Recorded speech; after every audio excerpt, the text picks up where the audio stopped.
Let's talk about a huge global problem, government debt, and, well, a pretty hidden plan to deal with it.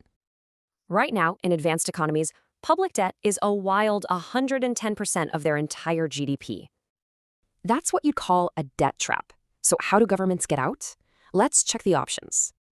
Now, there are 4 solutions that seem obvious, but it turns out they're all dead ends here. First up, can't we just grow our way out of this? I mean, the AI revolution should boost GDP, right? Well, not so fast. Growth creates new issues. Spending goes up, new assets are tricky to tax, and borrowing gets pricier. Okay, what about immigration?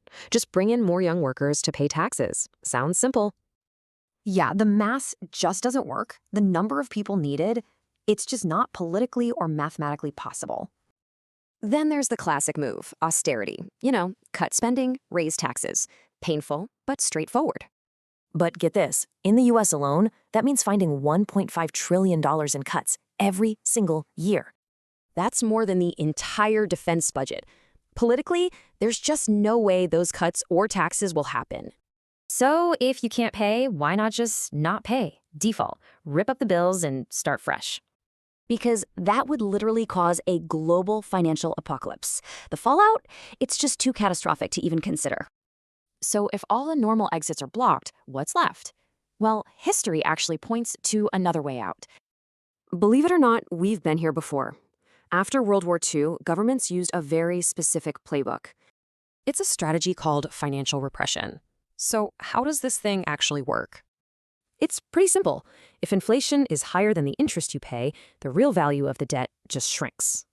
This creates clear winners and losers. It's a quiet transfer of wealth from people who save to the government. Some have called it theft by monetary policy. It avoids the political fight over taxes or spending cuts. Now here's the kicker.